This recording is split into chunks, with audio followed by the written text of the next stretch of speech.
electric field at a point due to ring of charge। एक हमारे पास ring है, उसकी वजह से हम इलेक्ट्रिक फील्ड को मालूम करेंगे। ठीक है, मैं यहाँ पर बना रहा हूँ एक रिंग। ये हमारे पास एक रिंग है।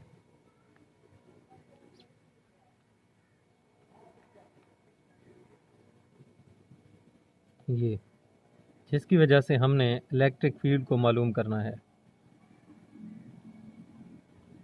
ये हमारे पास एक बहुत बारीक सा रिंग है और इस बारीक रिंग के ऊपर पॉजिटिव चार्जेस डिस्ट्रीब्यूटेड हैं, यूनिफॉर्मली पॉजिटिव चार्ज डिस्ट्रीब्यूटेड हैं। इनका दरमियानी फासला एक जैसा है, इसलिए मैं इन्हें कह रहा हूँ कि ये यूनिफॉर्मली डिस्ट्रीब्यूटेड हैं। ये पॉजिटिव चार्ज इसके ऊपर, इस रिंग के ऊपर जो है डिस्ट्रीब्यूट हो गए हैं और ये इस रिंग का जो है सेंटर है और सेंटर से यहाँ तक का फासला जो है हमारे पास वो है आर। इस रिंग का जो है रेडियस है। स्टूडेंट, ये हमारे पास एक रिंग है, इस रिंग के ऊपर पॉजिटिव चार्जेस यूनिफॉर्मली डिस्ट्रीब्यूटेड हैं और ये इसका सेंटर है। सेंटर से यहाँ तक का फासला है हमारे पास आर और ये हमारे पास है जेड एक्सिस। ये हमारे पास क्या है? Z axis. ये ठीक है, और ये हमारे पास क्या है? इसे मैं वाई एक्सिस ले रहा हूँ। ये हमारे पास जेड एक्सिस है और ये हमारे पास क्या है? Y axis. ये हमारे पास है जेड एक्सिस।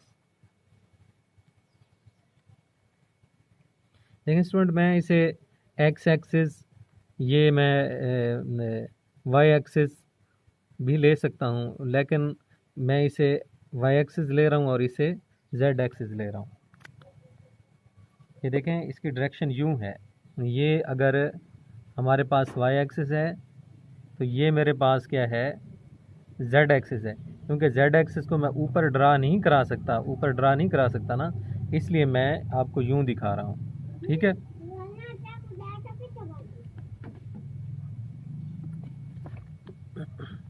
आप इसे वाई एक्सिस की बजाय एक्स एक्सिस भी रख सकते हैं, इसे वाई एक्सिस रख सकते हैं, इसे जेड एक्सिस रखें, जो भी रखें, इसका कोई मसला नहीं होता। ये मैं आपको एक साइड पे समझा रहा हूँ। ये एक्स एक्सिस, ये वाई एक्सिस और ये हमारे पास क्या है? जी एक्सिस है। ये एक्स, ये वाई और ये जी। अच्छा, मैं अगर ऐसे करूँ, इसे एक्स एक्सिस कह दूँ, इसे एक्स कहूँगा, इसे वाई कहूँगा, फिर इसे जी कहूँगा। तरतीब आपने एक्स वाई जेड की ये जहन में रखनी है। तो यानी ये हमारे पास, अब ये देखें, मैं इसे वाई कह रहा हूँ तो ये क्या होगा? जी है। ठीक है। अच्छा, अब हमने ये देखना है कि ये इसकी जो चार्ज डेंसिटी है वो क्या होगी। इस रिंग की चार्ज डेंसिटी, स्टूडेंट गौर करें, इस रिंग की मैं क्या कह रहा हूँ? चार्ज डेंसिटी कह रहा हूँ। तो क्योंकि ये एक रिंग है तो रिंग के लिए होती है लीनियर चार्ज डेंसिटी। वो क्या होगी? लैम्डा। और लैम्डा किसके बराबर होगा? क्यू बटा एस। यानी इसके ऊपर जो टोटल चार्जेस होंगे उसे मैं ऊपर लिखूंगा और ये इसकी जो टोटल लेंथ होगी उसे मैं एस का नाम दे रहा हूँ, इसे एल का नाम भी दे सकते हैं। ठीक है, तो ये बन जाती है लीनियर चार्ज डेंसिटी। अगर ये हमारे पास एक डिस्क होती, ये देखें स्टूडेंट, अगर ये हमारे पास एक डिस्क होती जिस तरह ये है, तो ये डिस्क जो है, ये डिस्क है, ये रिंग नहीं है, ये डिस्क है हमारे पास। डिस्क जो होती है वो अंदर से भरी हुई होती है, अंदर से खाली नहीं होती। तो जो डिस्क होती है उसकी चार्ज लीनियर चार्ज डेंसिटी नहीं होती। अगर मैं ये एक डिस्क है, इसके ऊपर मैं पॉजिटिव चार्जेस सारे डिस्ट्रीब्यूटेड करवा देता हूँ, ये देखें, अगर मैं इसके ऊपर चार्ज डिस्ट्रीब्यूटेड करवा देता हूँ तो इसके ऊपर चार्ज हैं, तो इसकी भी चार्ज डेंसिटी होगी। तो इसकी जो चार्ज डेंसिटी होती है वो ये है, उसे हम रॉ से शो करते हैं, ठीक है। और वो बराबर होती है Q बटा A, यानी कि जो चार्जेस डिस्ट्रीब्यूटेड हैं वो एरिया के ऊपर, सरफेस एरिया के ऊपर डिस्ट्रीब्यूटेड हैं, ठीक है स्टूडेंट। और यहाँ पर जो चार्ज डिस्ट्रीब्यूटेड है वो सरफेस एरिया नहीं है, वो सिर्फ ये एक लाइन है, छोटी सी पतली सी एक रिंग की शक्ल में है। तो ये एक लेंथ है, ये देखें, अगर मैं इसे सीधा करूँ तो अगर एक धागा हम यहाँ से यहाँ तक रखें तो वो एक लंबाई की सूरत में आ जाता है, इसलिए इसे कहते हैं लीनियर चार्ज डेंसिटी। ये होती है सरफेस चार्ज डेंसिटी, जिसे लैम्डा से शो करते हैं। ये क्या होती है? Surface charge density. और ये क्या होती है? Linear charge density. क्योंकि ये देखें एक लाइन सीधी, अगर मैं इसे धागे से ऐसे करूं तो ये धागा ऐसे सीधा हो जाएगा, तो ये लीनियर चार्ज डेंसिटी है। और ये इसके ऊपर जो टोटल चार्ज डिस्ट्रीब्यूटेड हैं उसको ऊपर रखते हैं, और ये जो फासला होता है यानी ये जो लेंथ होती है इसको नीचे रखते हैं, तो ये लीनियर चार्ज डेंसिटी आती है। यहाँ पर हम क्या रखते हैं? टोटल चार्जेज जो इस सरफेस के ऊपर डिस्ट्रीब्यूटेड हैं उसको ऊपर रखते हैं, और इसका एरिया लेते हैं। एरिया किसके बराबर होता है? लेंथ मल्टीप्लाई विड्थ, यानी क्यू किसके बराबर होगा? Length multiply width. ये अगले मैं टॉपिक में आपको समझाऊंगा, ये आर्टिकल हमारे अगले टॉपिक में आ रहा है। आप इसे देखें कि ये हमारे पास क्या है? एक रिंग है, तो इसकी चार्ज डेंसिटी हमारे पास लीनियर चार्ज डेंसिटी होगी और वो क्यू बटा एस के बराबर होगी। अच्छा स्टूडेंट, अब हम ये देखते हैं कि इसकी इलेक्ट्रिक फील्ड इस रिंग की वजह से, मैं एक पी पॉइंट लेता हूँ यहाँ पर मैं एक पी पॉइंट ले रहा हूँ यहाँ पर।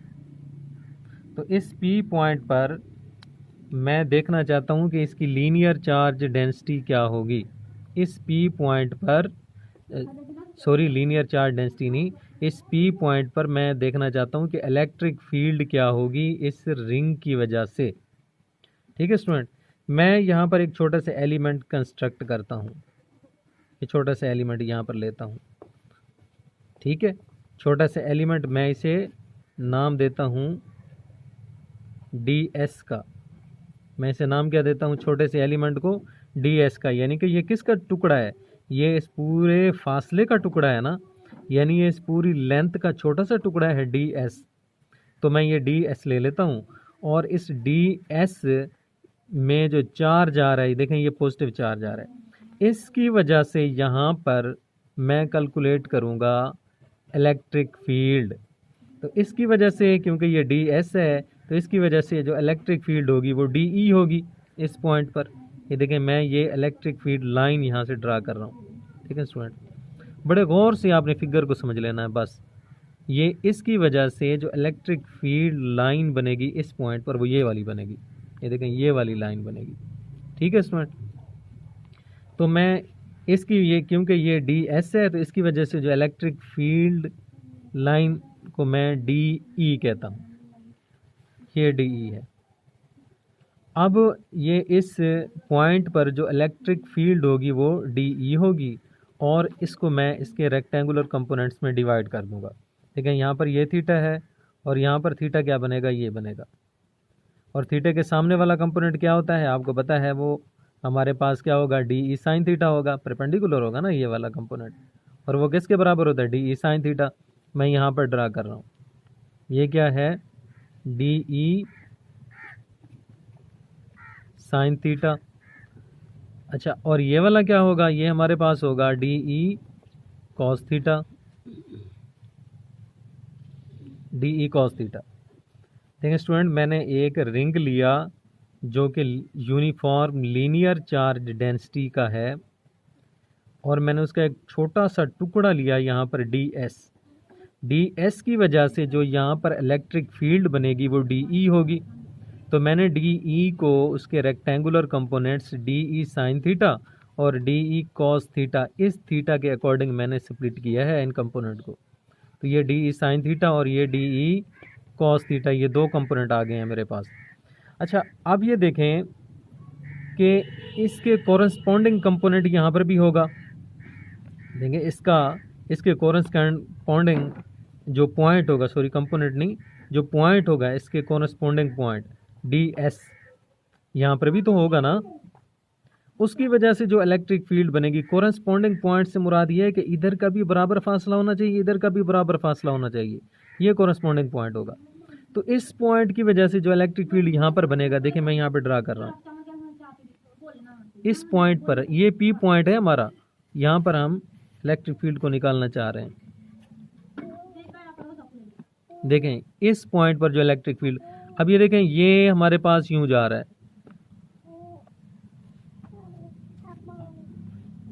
ये हमारे पास इस पॉइंट की वजह से, ये डी एस जो पॉइंट है, इस पॉइंट की वजह से यहाँ पर इलेक्ट्रिक फील्ड डी ई होगी। इस पॉइंट पर जो इलेक्ट्रिक फील्ड इस छोटे से टुकड़े की वजह से जो होगी वो ये होगी डी ई। और जब मैं इस डी ई को, ये देखें ये थीटा है, ये थीटा बना रही है ना, अब ये वाला थीटा, इस थीटे के लिहाज से जब मैं इस डी ई को स्प्लिट करूँगा तो ये देखें थीटे के सामने वाला कंपोनेंट ये वाला क्या बनेगा, डी ई साइन थीटा। मैं यहाँ पे ड्रा कर रहा हूँ डी ई साइन थीटा, और ये वाला क्या बनेगा, D E cos theta, D E cos theta. अब स्टूडेंट ज़रा गौर से देखें आप लोग, डी ई साइन थीटा इस सिमत में है और डी ई साइन थीटा इस सिमत में है, ठीक है। तो क्या ये जो है डी ई साइन थीटा और ये डी ई साइन थीटा, क्या ये एक दूसरे को कैंसल आउट कर देंगे या नहीं करेंगे? डी ई साइन थीटा इस सिमत में है और ये डी ई साइन थीटा इस सिमत में है, तो ये एक दूसरे को कैंसल आउट कर देंगे, ठीक है। और डी ई कॉस थीटा एक ही सिमत में है। इसी तरह अगर मैं यहाँ पर एक पॉइंट लेता हूँ और इसका कोरेस्पॉन्डिंग पॉइंट यहाँ पर बनेगा, स्टूडेंट अगर मैं यहाँ पर एक डी एस यहाँ पर लेता हूँ और यहाँ पर डी एस लेता हूँ, क्योंकि यहाँ से बराबर का फासला, यहाँ से बराबर का फासला देखना है, तो इसकी जो इलेक्ट्रिक फील्ड होगी यहाँ पर, इसकी जो इलेक्ट्रिक फील्ड होगी वहाँ यहाँ पर, उसके डी ई कॉस थीटा इकट्ठे हो जाते हैं और डी ई साइन थीटा एक दूसरे को कैंसल आउट करते जाते हैं। लेकिन स्टूडेंट ये है, अब यहाँ पर पॉइंट है, यहाँ पर और यहाँ पर, तो इसके डी साइन थीटा इस सिमत में और इस सिमत में होंगे, वो एक दूसरे को कैंसल आउट करेंगे और डी कॉस थीटा सब के जमा हो जाएंगे, इसका भी, इसका भी, इसका भी, इसका भी, इसका भी, डी कॉस थीटा सब के जमा हो जाएंगे। तो ये फिगर तो मैंने आपको सिर्फ समझाने के लिए बना दी है। अब ये देखें, मैं आपको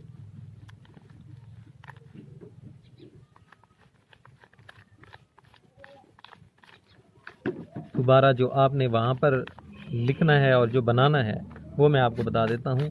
सिर्फ मैंने आपको यहाँ पर ये बताना था कि यहाँ पर डी ई साइन थीटा जो है वो कैंसल आउट होता है और डी ई कॉस थीटा जो है वो एड अप होता है, ठीक है स्टूडेंट। अब ये देखें यहाँ पर,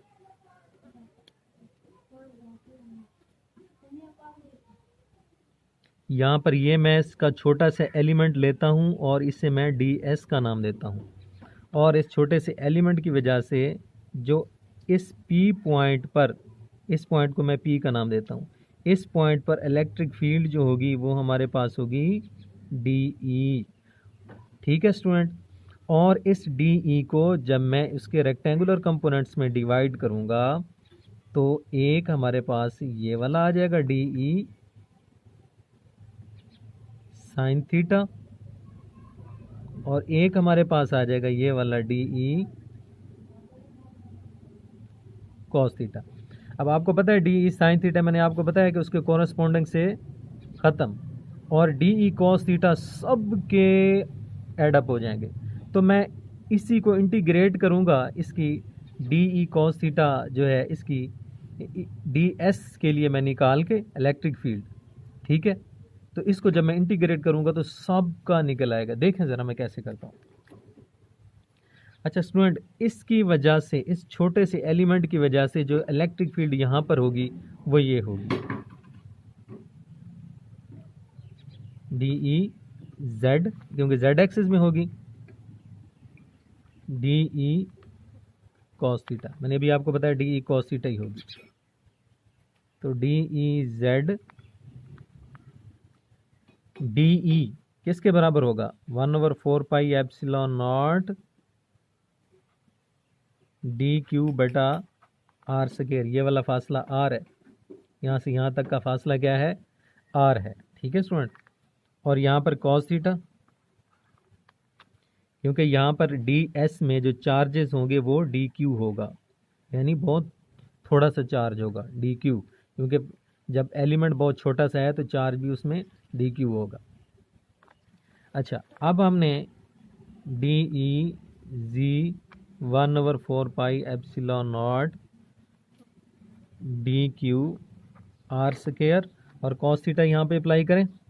थीटा के सामने वाला क्या होगा, ये परपेंडिकुलर, और ये हमारे पास बेस और ये हाइपोटेन्यूज। कॉस थीटा यहाँ पर अप्लाई करेंगे तो क्या आ जाएगा हमारे पास, Z/R बेस ओवर हाइपोटेन्यूज। ठीक है स्टूडेंट, तो ये हमारे पास आ जाएगा D E Z 1/Z/D Q 4 pi epsilon not R का क्यूब, और ये बराबर आ जाएगा हमारे पास, यहाँ पर मैं कर देता हूँ, डी ई जेड हमारे पास बराबर आ जाएगा Z/D Q 4 pi epsilon naught. R हमारे पास किसके बराबर है, पाइथागोरस थ्योरम अगर लगाएं हम यहाँ पर तो आर हमारे पास बराबर आ जाएगा आर का स्क्वायर, ये वाला आर, ये वाला जो आर है, ये वाला आर, ये हमारे पास बराबर आ जाएगा आर का square is equal to perpendicular का स्क्वायर और बेस का स्क्वायर। तो आर बराबर है हमारे पास, ये आ जाएगा। तो आर की जगह पे उसकी वैल्यू लिखें, 4 पाई एप्सिलॉन नॉट आर का स्क्वायर जी का स्क्वायर और उसकी पावर 3।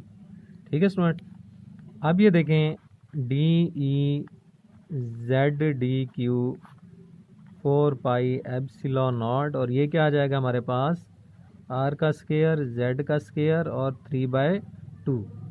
अब हम यहाँ पे इंटीग्रेट कर देंगे, D E Z 4 pi epsilon naught R का स्क्वायर जेड का स्क्वायर 3/2 और डी क्यू। देखिए स्टूडेंट, ये हमारे पास जेड कांस्टेंट है, यहाँ से यहाँ तक का फासला है, आर यहाँ से यहाँ तक का फासला है कांस्टेंट है, तो इसका मतलब ये सारी क्वांटिटी जेड कांस्टेंट है, 4 पाई एप्सिलॉन नॉट कांस्टेंट है, आर भी कांस्टेंट है, देखें यहाँ पर रेडियस है, और जेड यहाँ से यहाँ तक का फासला है, पी पॉइंट तक का, सेंटर से लेके पी पॉइंट तक का फासला, ये भी कांस्टेंट है। तो डी क्यू हमारे पास वेरिएबल है, इसे हम बाहर निकाल लेते हैं। ठीक है, और जब डी क्यू को हम इंटीग्रेट करेंगे तो ये हमारे पास किसके बराबर आ जाएगा, देखें इधर आ जाए, इधर मैं क्या इसे ऐसे लिख सकता हूँ, लैम्डा को डी क्यू बटा डी एस, क्योंकि ये है रेशो, ऊपर वाली क्वांटिटी छोटी होगी नीचे वाली क्वांटिटी छोटी होगी तो रेशो पे कोई फ़र्क नहीं पड़ेगा। देखें ये कांस्टेंट है, डी क्यू डी एस, ऊपर वाली छोटी हुई है नीचे वाली छोटी हुई है, ये तो कांस्टेंट रही है, इसके ऊपर तो कोई फ़र्क नहीं पड़ा, क्योंकि जब मैं एलिमेंट छोटा लूँगा डी क्यू डी एस लूँगा तो ये चार्जेस भी डी क्यू हो जाएंगे। तो ये हमेशा कांस्टेंट रहनी है, यूनिफॉर्म लेनी है, ये लीनियर चार्ज डेंसिटी यूनिफॉर्म ही है। तो स्टूडेंट, अब मैं इसे जब इंटीग्रेट करूँगा तो डी क्यू किसके बराबर है, यहाँ से आप देखें डी क्यू बराबर है लैम्डा डी एस, तो मैं यहाँ पे क्या ऐसे लिख सकता हूँ,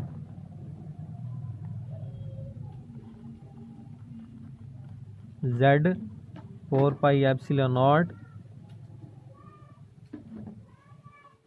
आर का स्क्वायर जेड का स्क्वायर 3/2, और इसकी जगह मैं लिख सकता हूँ, ये देखें lambda D S,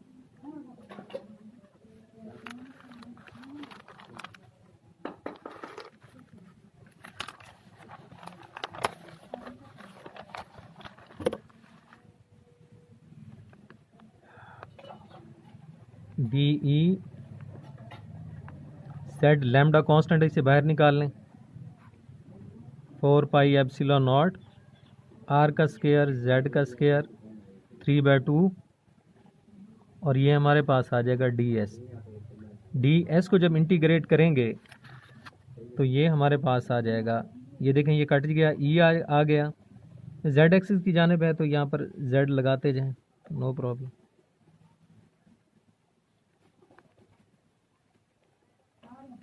Z lambda 4 pi epsilon naught R का स्क्वायर जेड का स्क्वायर 3/2 और इसे जब इंटीग्रेट करेंगे तो ये हमारे पास क्या आ जाएगा 2 पाई आर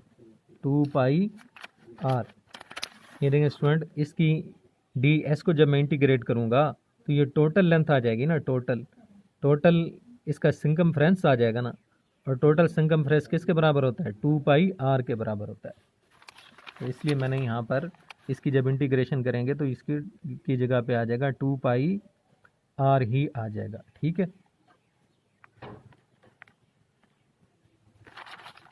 अब ये देखें ये ऊपर आ जाएगा z 2 pi R lambda 4 pi epsilon naught R square Z square और 3/2। अच्छा स्टूडेंट, ये लैम्डा किसके बराबर है, मैंने अभी आपको दिखाया है क्यू ओवर एस। लैम्डा किसके बराबर है, क्यू ओवर एस के बराबर है, ठीक है।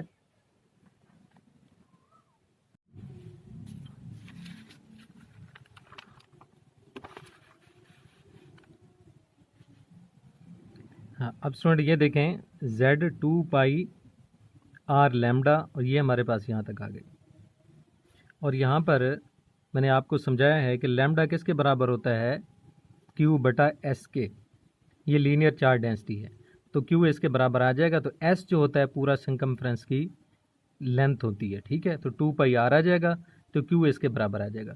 तो अब इसमें इसकी जगह पे मैं यहाँ पर Q लिख देता हूँ, तो इस तरह इक्वेशन बन गई है हमारे पास। अच्छा स्टूडेंट ये देखें ये इक्वेशन है। अच्छा अब ये देखें कि अगर z जो है बहुत बड़ा हो, यानी ये पॉइंट बहुत दूर हम ले लें, यानी z very very greater than r हो, तो r किसको अप्रोच कर जाएगा 0 को, ठीक है। तो यहाँ पर मैं जब 0 पुट करूँगा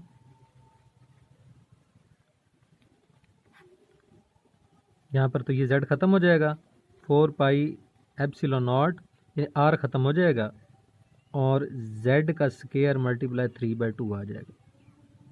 तो फिर ई जी किसके बराबर आ जाएगा z cube 4 pi epsilon not z का क्यूब, तो एक z इससे कट जाएगा तो q बटा 4 पाई एप्सिलॉन नॉट z का स्क्वायर,